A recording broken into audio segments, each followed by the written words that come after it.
midship faculty and guests, on behalf of the Center for Regional Studies Middle East Forum, it's a great privilege to introduce Dr. Vali Nasr, Dean of Johns Hopkins School of Advanced International Studies. Dean Nasr is a Middle East scholar, foreign policy advisor, and commentator on international relations, whose most recent book, The Dispensable Nation, deals with the implications of the Obama administration's foreign policy on American strategic interests. His earlier books, Forces of Fortune and the Shia Revival, examined the post-war sectarian violence in Iraq and the uprisings known as the Arab Spring, and has contributed to U.S. foreign policy formulated in response to those events.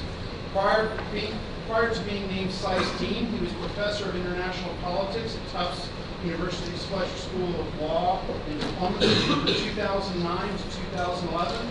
He was Special Advisor to the President's Special Representative for Afghanistan and Pakistan. Prior to these postings, he served as a faculty member at institutions ranging from the Naval Postgraduate School to Stanford University, held fellowships at Harvard University's Kennedy School of Government, and is a senior fellow for Middle Eastern Studies at the Council of Foreign Relations. He is currently a member of the U.S. Department of State's Foreign Affairs Policy Board and a director of the Rockefeller Brothers Fund and the National Democratic Institute. He's a life member of the Council on Foreign Relations. Please join me in giving Dean Nasr a warm Naval Academy welcome. Thank you very much. Well, thank you very much for that kind introduction, and good afternoon. It's really wonderful being here at the U.S. Naval Academy. It's my first time on this campus, but I've met and taught many of its graduates in various capacities, particularly in the 4 years that I was on the faculty of the Naval Postgraduate School in Monterey. So it's truly good to be here. And when I was at the Naval Postgraduate School, the topic was the Middle East. It was a big focus of all the students. It was right in the midst of the Iraq War and its aftermath. And I think for a period after that, there was a sense that Middle East had stabilized and we could set our sights on other areas of the world. In fact, if you look at President Obama's grand strategy in his first term in office, it was focused on a pivot to Asia, on focusing on the new challenges that South China Sea and the Pacific Rim would present United States in varieties of capacity, security, as well as economic. But if you read the headlines or you look at what preoccupies policymakers these days, it is back to the Middle East. And in some ways, the Middle East has become more challenging, more difficult, with a bigger sense of critical issues that we face. And even going into 2016 and a new administration, it's likely to shape American and security policy. So the key question is, what happened? Why did a Middle East that looked to be stabilizing, going in a positive direction, enough so to get us to think of refocusing our foreign policy, end up where it is? And so there's this number of set of factors that have come together to cause this. So the first of these, importantly, is that essentially the heart of what we assume to be the Middle East has pretty much imploded. And if you thought about American foreign policy, at least since 1979, 1980, that's for close to 40 years, it has been based on an assumption of stability in the heartland of the Arab world. And we had a foreign policy and a security policy that was based on this assumption that the Arab world, as the heart of the Middle East, is the center of its stability. There are a group of governments, some monarchies, some republics, but by and large, all of them authoritarian regimes that nevertheless were very close in their views of regional stability with us, and that alliance system basically protected the region. Now, that has pretty much collapsed. If you looked at the Middle East today, some of those governments that we assumed were the basis of stability in the region have pretty much become failed states, or others are actually failing states. And many of our allies, or those who we counted on to maintain stability in the region, are gone. And those who have survived in many ways are very much shaken by what has happened and are no longer able to perform the role that they once performed in the region. Now, the main reason this happened was really the phenomenon of the Arab Spring, and which is between from beginning of January 2011. You had a series of popular uprisings in the Arab world. It started in Tunisia, then went to Egypt, then went to Libya, and then to Syria, Yemen, Bahrain, and it actually claimed two or three dictators early on in its path. So the Tunisian head of state left the country within 2 weeks. Then President Mubarak of Egypt, which was America's single longest serving ally and a bastion of stability in the region, left power. And then it was the turn of the dictator in Libya. He didn't want to go very easily, but in the end he fell from power. And then you had the process grind into a sort of a standstill in Syria, which is still in the throes of a civil war. And in cases like Bahrain, you know, stability was maintained, the regime didn't change, but it's very much shaken and weakened. Now, why did the Arab Spring happen? It was really an uprising against authoritarianism, the demand for dignity, for social justice, for equity, and those issues are still there, except the ways in which they were contained is no longer possible. I mean, the Arab world still has a very large young population that doesn't have much job prospects or prospects for upward mobility. As one point of statistics, when the uprising against President Mubarak happened in Egypt, 48% of Egyptians lived under $2 a day, which is an international definition for poverty. Right? The economy in Egypt does not grow rapidly enough in order to provide jobs for them. Before the Arab Spring happened, if you set aside oil, the entire exports of the Arab world would be equivalent to that of the country of Finland. That was how isolated the region was from global economy. In the rest of the world, there are complaints about abuses of globalization, about the fact that, you know, labor doesn't get the right compensation for its contribution to the global economy. The problem in the Arab world is that the Arab labor is not even integrated in the global economy. And I have a sort of a simple rule of thumb that if you went to Walmart, how many things you buy that says made in the Arab world on it, right? There's here and there's some, but it's not a lot compared to other regions of the world. So that problem is there, except between 2011 and 2013, the genie came out of the box, right? The dictators who were sitting on this, keeping this contained, are no longer able to do so unless they resort to some kind of really brutal violence, as we saw in Libya, or we're still seeing in Syria. Now, for us, the problem is, on the one side, we were very happy to think that the Middle East is joining the wave of democracy and it's going to look like Latin America, Southeast Asia.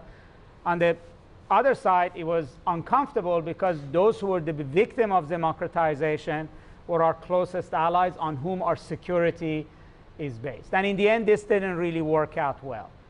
Our allies got weakened, but there was no successor system that came about that we were comfortable with. And we saw this in Egypt in particular, where President Mubarak was replaced by a populist government that came from the rank of the Islamic fundamentalist group, Muslim Brotherhood. They mismanaged. Now the military is back in power.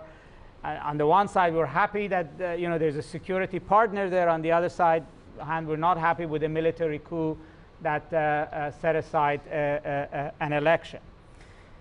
If we looked at what the legacy of Arab Spring was in the Middle East, it was not democracy. It's actually failed states.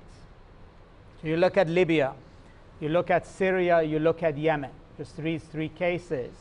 The state institutions are gone, right? Or they've been severely shrunk. There is civil war. There's civil war in Libya. There is civil war in Syria. And there now is a civil war in Yemen as of 2-3 weeks ago.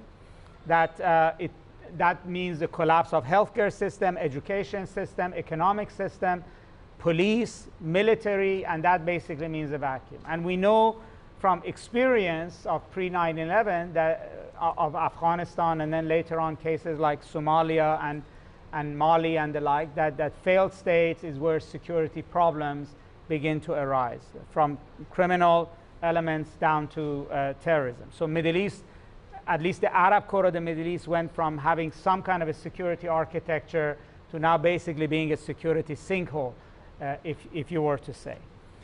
Now, that's one element. The second one is that Arab Spring has created an explosion of a new kind of internal fighting within the Middle East, which is sectarian fighting, fighting between Shias and Sunnis. I used to be at the Naval Postgraduate School, and at that time, not only with students, but I used to do advising with government folks. They were baffled by what on earth is the Shia-Sunni issue, right? We went into Iraq thinking it's Democrats versus dictators, maybe Arabs versus non-Arabs, but we had no clue about this issue, and where on earth did this come about? So, you know, the simple thing is that Shia and Sunnis are kind of, if you were to sort of generalize, like Protestants and Catholics in Christianity, two big divisions that have a very different interpretation of law, of theology, of faith, of rituals. But this is not about religion. This is about power, right? It's much like you know, Northern Ireland, I would say, for those of you familiar with it. Catholics versus Protestants. It's about who controls the country, who controls the resources. Now, Middle East is a very complex place. When you look at the western part of it, countries like Tunisia or Egypt, they're much more unified in terms of the population, religious division, ethnic division. You could say they're more like your Germanys of the Middle East. And when you come to the heartland of the Middle East, you have these states that are divided in terms of ethnicity and are divided in terms of sectarian identity, right? And then the legacy of colonial rule in the region, when Europeans ruled, was that they created states that were ruled by minorities. And therefore that structure remained. So take the country of Iraq. Iraq has Kurds in it and Arabs in it, right? The Kurds are unhappy being Iraqis. They want their autonomy. They want their own territory. They're not Arabs. And then you have this Shia-Sunni division. Now, Iraq under Saddam and years before Saddam was ruled by an absolute minority of Sunni Arabs. The Kurds were not participant in the leadership, nor were the Shias. So in a way, you had a state that is a hodgepodge of different people without an actual distribution of power, right? So what we did in Iraq by breaking down the Saddam regime, we opened the field for competition for who's going to rule, right? And once you gave the vote to Iraqis, the majority will win. And the majority were the Shias. And the Sunnis didn't like it. They started an insurgency. They still don't like it. And that's why you have the fight between ISIS and the Iraqi government, right? Now, what you say the US did in Iraq, the Arab Spring did in Syria, in Libya, in Yemen, in all of these other countries, which is it opened the floodgates to this big fight about majority versus minority. So you could look at the Middle East and say, you know, people have more than one identity. So they're Iraqis or they're Arabs, but they're also Shias, or they're Yazidis, or they're Christians, or they're from different sects. And this is not too alien to Americans. You know, we have identity issues of our own. You could just think about Ferguson, for instance. We have ways that you resolve it through the legal system and the social system. But when people have multiple identities, distribution of power and wealth and jobs and resources and representation in the halls of power gets decided based on who you are, who your relations are. And this issue now that started in Iraq has now mushroomed in the region in a big way. So you go to Lebanon, you go to Syria, you go to Iraq, you go to Yemen, you go to Bahrain. There is this contestation between Shias and Sunnis. Who's a majority, who's a minority, right? Who owns the power, and when they get the power, do they want to share it? And the region does not have a peaceful way of managing this. because there are no democratic institutions that manage this. So this is being settled with bullets and guns. So you could look at something happening in Iraq today and say this is a fight between the Iraqi government and a quote-unquote terrorist organization. Or you can look at it and say this is still unfinished business between Shiites, who are a majority and want to rule this country, and Sunnis who used to rule it and don't want to give up power, or they're still negotiating along the sides of how much power do they get, except they're doing this with fighting. And that is actually worsening the situation. It's creating refugees, it's creating violence, and it's helping this failed state scenario that then has other security implications. The biggest security implication is very evident to us, which is the rise of ISIS or ISIL or Islamic State, right? Which is a much more bigger, if you were to say, challenge than Al-Qaeda ever was. Largely because Al-Qaeda was much more sort of narrowly a terrorist organization with sort of a global agenda. It didn't rule over people other than for a very brief period of time in Iraq, whereas ISIS essentially is much closer to what the Taliban were in Afghanistan, which is a radical organization with terrorist tendencies, but which has a very clear sense of government and governance. And it actually is about establishing control over a territory, which is what the Taliban were also doing in Afghanistan. Before 9/11, which led to foreign intervention to stop the Taliban, Taliban was essentially from 1994 to 2001 a conquering army that was moving northwards and was establishing governance on territories that it took control of. And that's exactly the way in which it's happened with ISIS.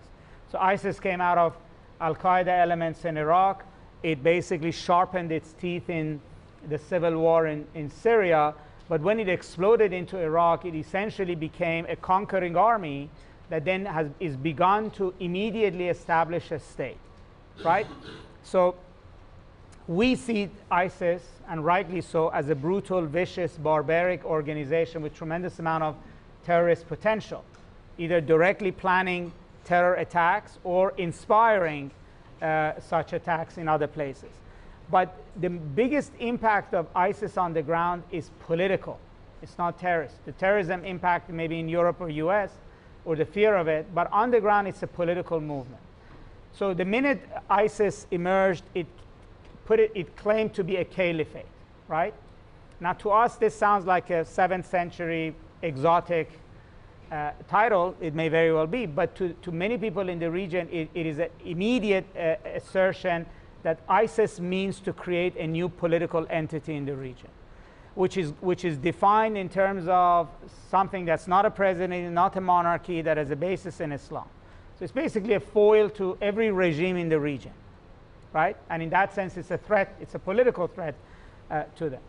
Secondly, ISIS is the first time since World War I, since the Treaty of Versailles that ended World War I, that is redrawing the map of the Middle East. So you take two big countries in the Middle East, two historic countries.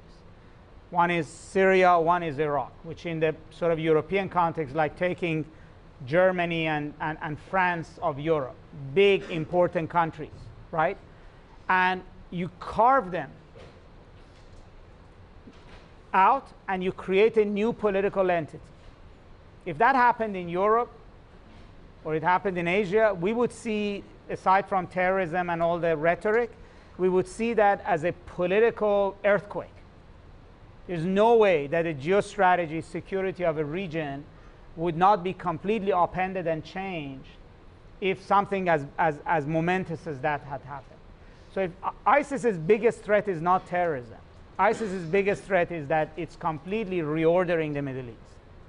If it survives as a state, if these boundaries that it's drawn solidify, if you end up with a massive Sunni state that goes from the boundary lines of Turkey all the way to the edges of Shiite southern Iraq, this would be a monumental development in the region, and it will impact Jordan, Palestinian territories, Lebanon, Saudi Arabia. Some of these Sunni states will not survive that development,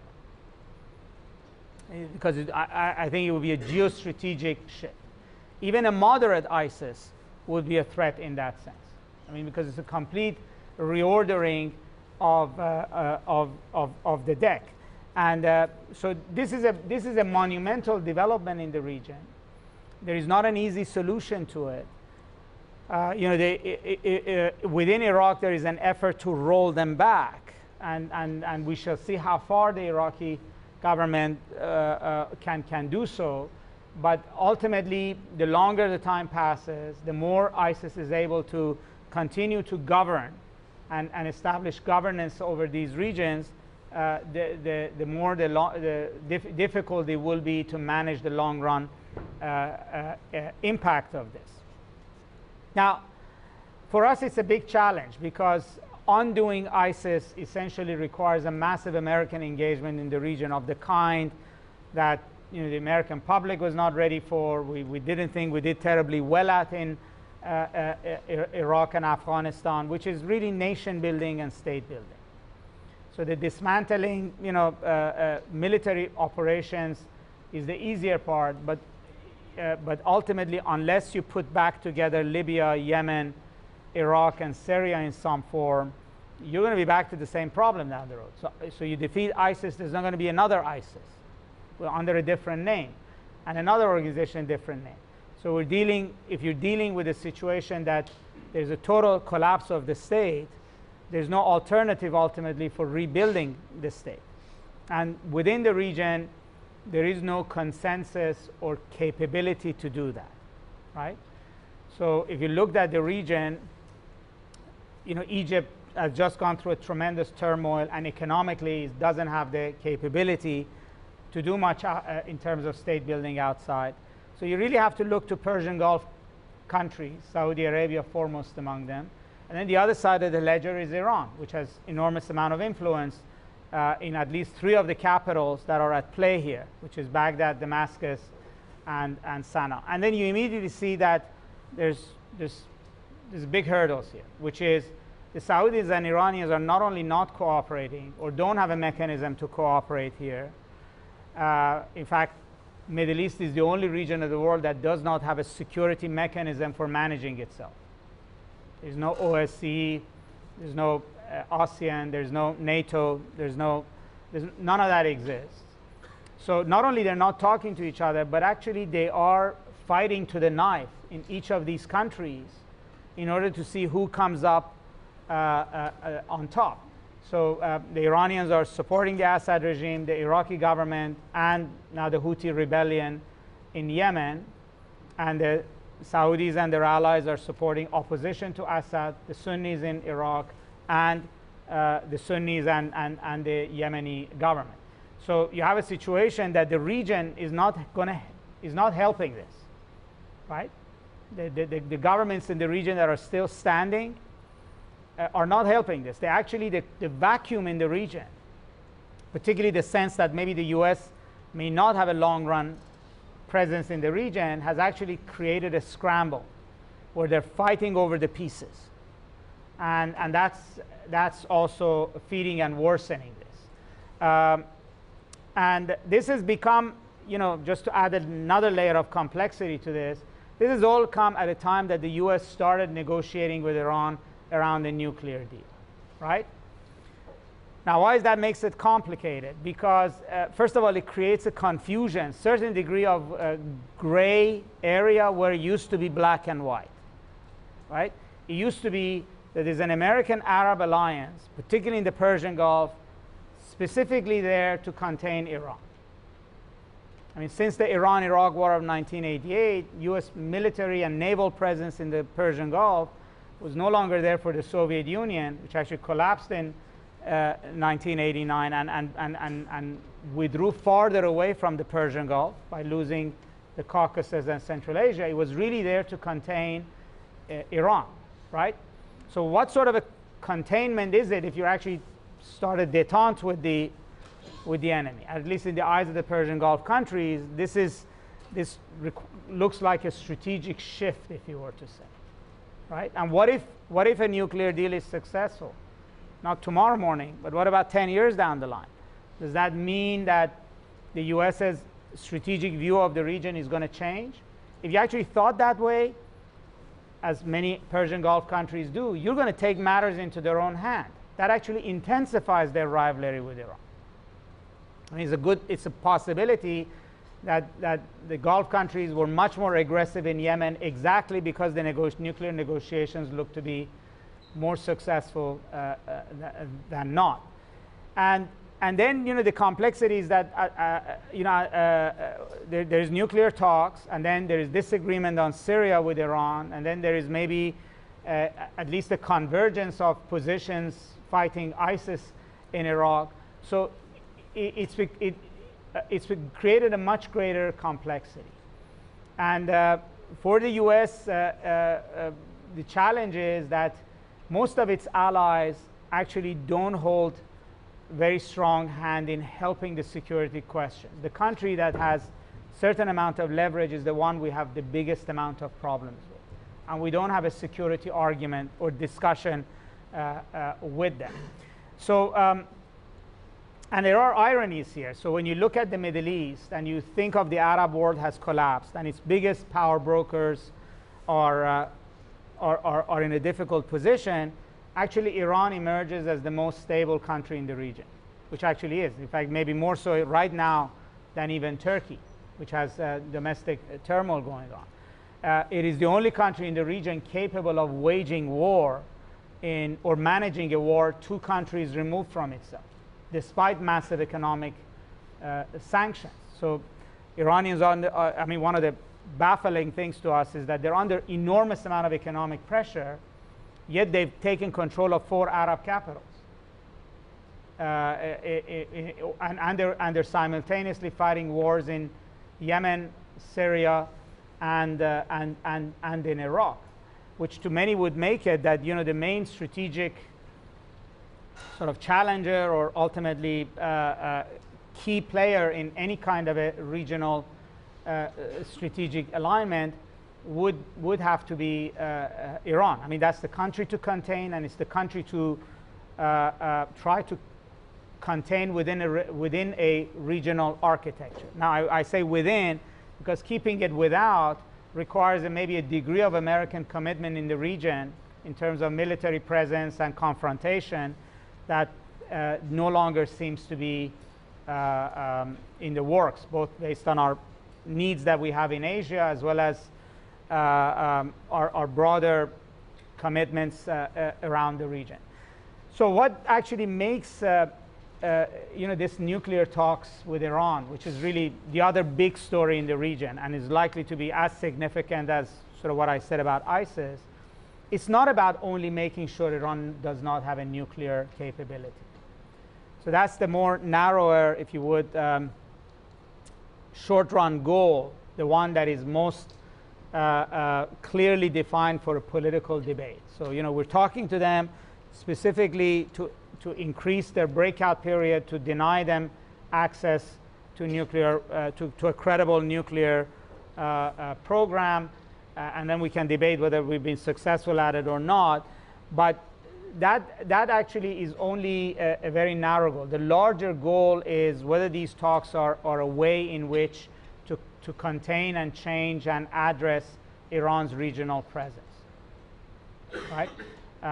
Iran has done a lot better, largely because the Arab world has collapsed, and a vacuum sucks in power, and the Arabs don't have the capability to fill in that vacuum. So the real challenge for the United States in the next 10 years, and I don't mean just next year, is that if it doesn't want to be in the region with 500,000 troops, and it doesn't want the Middle East to become the focus of all of its activity, then it has to think about how do you bring stability back to the region. And fighting ISIS, shoring up states in the Arab world, and also the nuclear deal, are all sort of pieces of this same puzzle.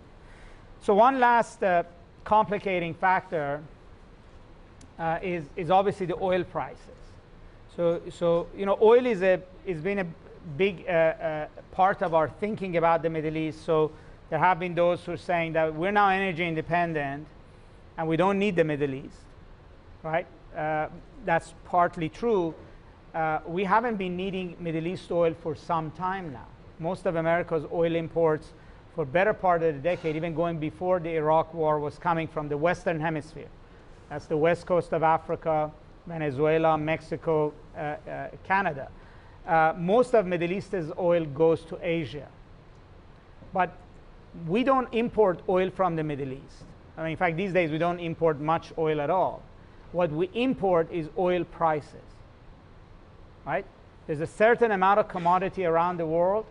If the Chinese and the Japanese and the Koreans don't get their oil from the Middle East, they're going to show up in Venezuela, Mexico, Canada, competing for the same oil, or they could just go to Texas competing for the same oil that Maryland buys.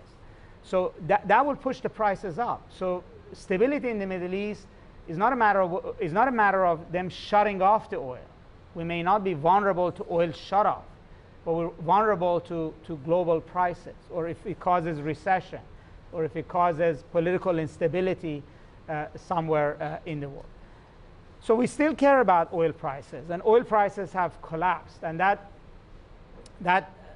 is, if it continues, if oil prices remain soft, say for a prolonged period of time, that will have an impact even on the richest oil countries, whose military expenditures, security, ability to pay their populations have all been conditioned by their ability to funnel oil money to support entitlement programs.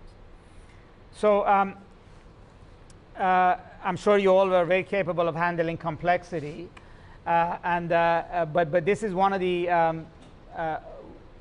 Middle East is likely to remain a major challenge for us in terms of not just crisis management, but in fact thinking in a forward way as to what is the best way to sort of restore a structure to the region's security and a minimum amount of political order that would make sense, that would be viable, and that actually really allows us to focus on many other global issues, from Ukraine to South China Sea, that are bound to demand our attention. Anyways, I'll stop here and be happy to hear your thoughts and questions.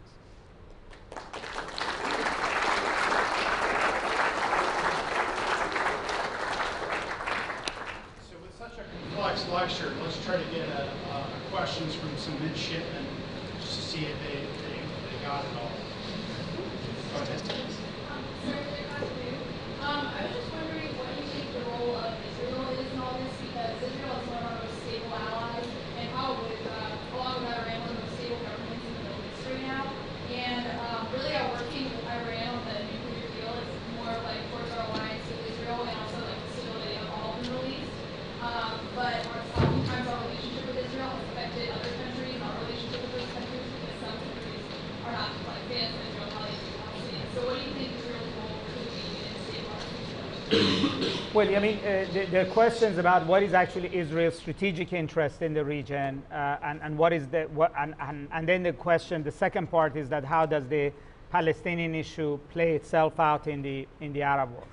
So Israel is not a big player in terms of actually on the ground, competing or influencing these conflicts. This is largely between Arab countries, Iran and Turkey, in terms of what faction they support.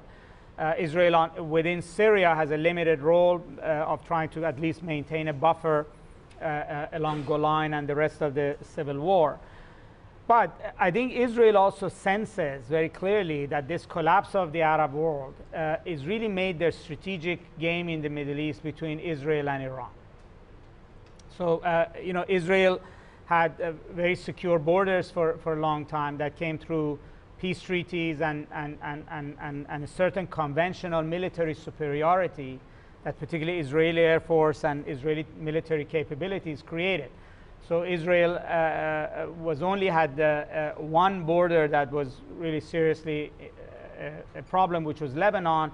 And then you could debate how, I mean, Hezbollah is a huge menace, particularly with its rockets, but it's not a large land army in the way that Egypt or Syria or Jordan were in the 1970s, 80s. I mean, by some accounts, maintaining a fully mobilized, ready military in southern Galilee against the Egyptian army would have cost Israel about $3 billion a year. So a lot of this dividend went to Israeli economy, so they value this sort of stability greatly. So Arab Spring has brought some of this into question. In other words, Egypt for a while, was a Muslim Brotherhood government.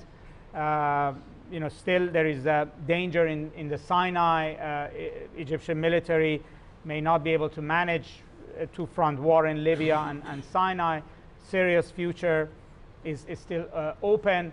So, that kind of a strategic certainty that existed for about 2 decades is not there. And then you have on the other side, Iran has emerged with the potential nuclear capability. And the main threat, I believe, of Iran's nuclear capability to Israel is that it could make Israeli conventional military superiority irrelevant. I mean, if you really ask yourself, why are the Iranians after nuclear capability? I really don't believe in the thesis that somebody in Iran is waiting for the bomb to be ready to press a button and launch a nuclear war. But the reality is that Iranians have both defensive fears and, you would say, regional ambitions. And Iran spends less than Saudi Arabia, UAE, Israel, Turkey on military expenditure.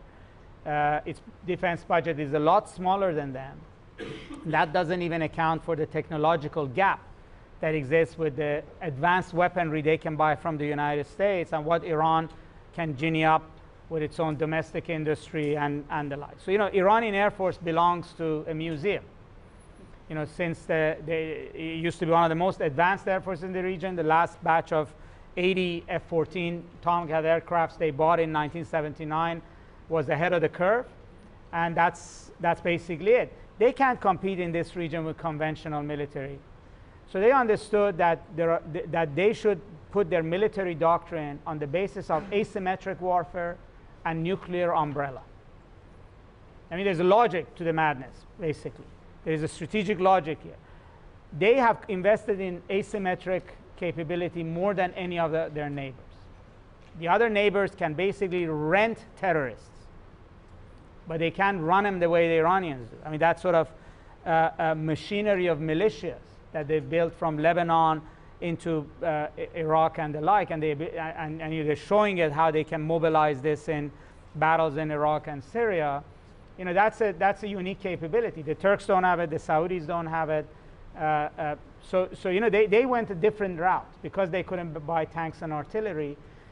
And asymmetric warfare needs that protection of nuclear capability. And the nuclear capability, if you took the case of the Cold War, the Soviets in Europe had many more tanks and soldiers than the US. But once you had the mutually assured destruction doctrine, the MAD doctrine, Soviet conventional military superiority in Europe was irrelevant. Look at India and Pakistan today. The Indians have a much larger military. But you have what you refer to as a nuclear peace, right? Nobody's going to go to war in the subcontinent. And that actually allows the Pakistanis to deploy asymmetric capabilities in Kashmir or into Mumbai and needle the Indians indefinitely. So ironically, actually, nuclear capability in Iran could bring a nuclear peace to the region, but it would be to Iran's benefit, because Hezbollah or Hamas would be much more aggressive against Israel. And it's possible that once Iran has nuclear capability, Israel will never again be able to go into Gaza or Lebanon. So there is a strategic game changer here. Now, Israel can focus on Iran or focus on the Palestinian issue, right? One argument, which I guess the Prime Minister is going after, is to go after Iran and its possibility of getting nuclear capability in order to relieve future pressure on Israel to have to concede to the Palestinians and Arabs, right? Because once Iran is nuclear, one logic is that Israel will have to concede a lot more on settlements and the like that currently can. The Arabs really don't have ability to pressure Israel on anything. Now, the other is to say, if you took the Palestinian issue off the table, Iran has nothing to play with in the Arab world, right? Because then the issue of Hamas won't have a fight, and nor might Hezbollah. So what are they actually going to be fighting over? So there are those who believe that the priority, even among the security establishment in Israel, that Iran is a menace, but Iran won't be able to menace Israel if it doesn't have the Palestinian card to use. And then there is those who say they don't want to concede on the Palestinian cause; they want to, go after Iran itself. So there is a big strategic debate, I think, within Israel about the reality that the Middle East has presented them. Sir, thank you for your talk, first off. And then second, what do you see as Turkey's role in this whole region? Whose role? Turkey. And do you think we can still rely on them militarily in the name of Erdogan? Well, Turkey is a latecomer to the Middle East. It has baggage, particularly in the countries that we needed most, which is Syria. Syria was an Arab territory of the Ottoman Empire. It's where the Arab rebellion against the Turks, if you watched Lawrence of Arabia, the rebellion started in the desert further south, but the hotbed of anti-Turkish nationalism was in Syria. And Syria has been the most anti-Turkish Arab state, and they actually have territorial disputes between them. So, the idea to think that the Turkish soldiers can actually enter Syria and occupy territory in Syria is basically to have historical amnesia, as if Turkey is Norway. That they cannot do. Secondly, the Turks have a Kurdish issue. For the Turks, the Kurds matter a lot more. So, Turkey has the largest Kurdish population in the world. I mean, it's a big country, but there are more Kurds in it than there are in Syria, Iran, or Iraq. Being large enough to actually be the principal challenger to Turkey's conception of its nationalism. Now, the biggest problem that, and also I have to say that the Kurds in Turkey have more historical, linguistic, cultural ties to Kurds in Syria than they have to Kurds in Iraq. And therefore they're much more sensitive. So you could say now, for the Turks, the most important thing in Syria is the fate of the Kurds. Whether Kobani will emerge as another Kurdish independent region, right? That's much more important to them. So we don't have exactly the same, we don't see this exactly the same way as the Turks do. And then Erdogan, is a what you might call a soft Islamist, or a moderate Muslim Brotherhood, for those of you who are familiar. Now, in Egypt, the Gulf and Turkey made it really black and white. The Saudis, the UAE went to war with the Muslim Brotherhood in Egypt. No gray area, no soft pedaling. Turkey was a firm supporter of the prime minister that was ousted. You go to Libya, the Turks support the Islamist Brotherhood factions. UAE or Saudi Arabia support the secular faction. So within the Sunni house, it's not a Turkish versus Arab alone. It's really a pro-Muslim Brotherhood versus an anti-Muslim Brotherhood fight going on. And that complicates things. So even in Syria, you would say Saudis and UAE are not supporting the same guys that Turkey and Qatar are doing. Let's do one more. So, Chief Shah, so to follow up that question, where do you see the Kurds going with the changing borders of the Islamic State? Where do you see the Kurds moving towards their future? Well, I think the Kurds were about to basically bolt out of Iraq completely. They were very unhappy with Prime Minister Maliki in Iraq. And by some accounts, they were actually egging on the Sunnis and ISIS in order to make a case why you can't live with the government in Baghdad, right? And then ISIS emerged, and ISIS went after them to begin with. And Iran actually was very important in making sure Erbil didn't fall within the first 2 days, 3 days after Mosul was taken. The Turks were not a player yet, and we weren't there right there on the ground. Now the US has become much more in Iraq. And then you had also a change of government in Baghdad. I think the Kurds now understand that it's not easy to get out of Iraq anymore, and that the Sunnis are not going to be their friends. You know, as bad as the Shiites may be, which could be pretty bad, but you know, the way in which ISIS went after Yazidis and went after the Peshmerga, the Kurdish forces, and went after Erbil really scared the Kurds. So the Kurds are going to look for strategic stability in the region. So first and foremost, they want a sort of a US security cover or security blanket that would give them an assurance. Secondly, I think they understand that they have to build some kind of a partnership with Baghdad and with Ankara to sort of create some ballast, you know, that would provide them with stability. The Turks may encourage them to get out of Iraq, but the Iranians won't.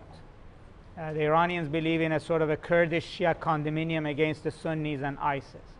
So right now the Kurds are more reliant on Iran for their security than they are on the Turks. The Turks are not a factor in the fighting on the ground in Iraq. The Iranians are. And to that extent, I think the Kurds have sort of backed away from outright independence, you know, to sort of defer to what is the Iranian game plan in Iraq, which is to keep it as a unified entity. Let's thank Dean Nasr for his time today. Thank you.